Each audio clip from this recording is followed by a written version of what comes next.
Well, hello everyone. How you doing? Happy Homebrew Wednesday.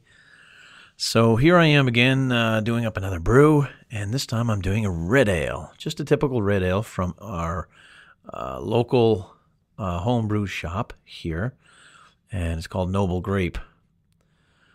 So that's the in-house extract that I'm pouring into the bucket now, and I warmed it up in the sink as usual, and getting it poured in. And here I've got some extra malt, liquid malt extract, some glucose, and some extra hops that were on top of the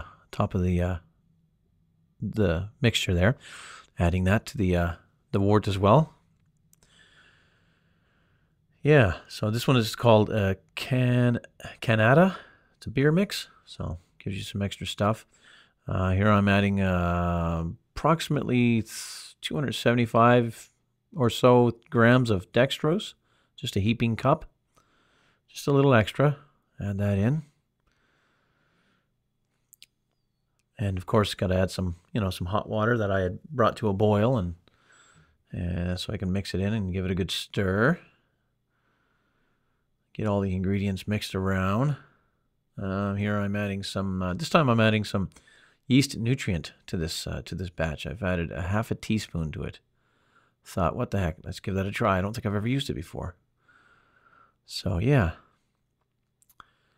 All right, give it a bit more of a stir here, and then on with some water. So now I'm adding some just regular spring water. That's all it is. I prefer just to use spring water myself as opposed to the tap water.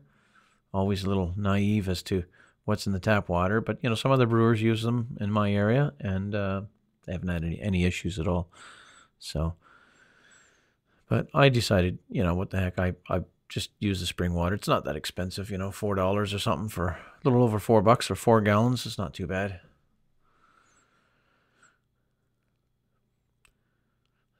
Topping the old bucket up.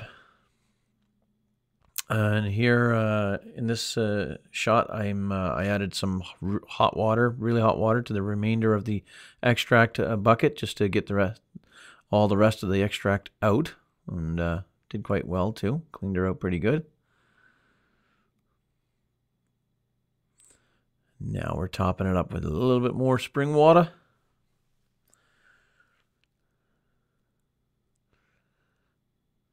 Yeah, so didn't do any boiling this time. And there's the remainder of the Canada, which I added some really hot water to, and that was pretty hot to handle. I had to let it cool down a little bit. I actually added some spring water to it to cool it down so I can handle it instead of putting gloves on. So, and did lots of stirring throughout all the additives to this brew. It's always good to give it a good stir. Get plenty of irrigation into the wort itself. It certainly helps with fermentation.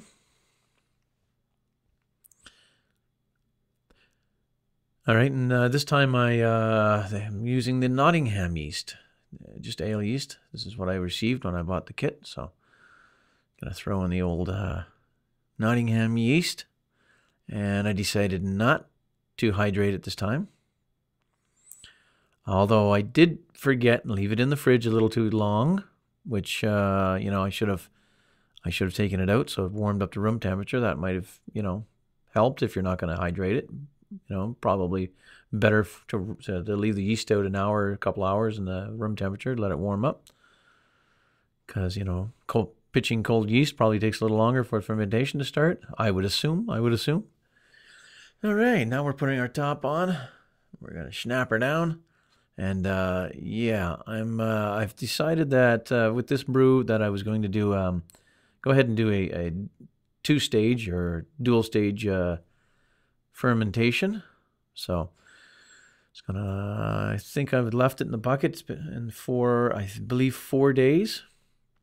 Put the old airlock on, and here's a shot about I guess about probably 16-20 hours later. If it's yeah, about 20 hours later, she's bubbling away pretty good. Took a while to get going, but there was a lot of headspace, so.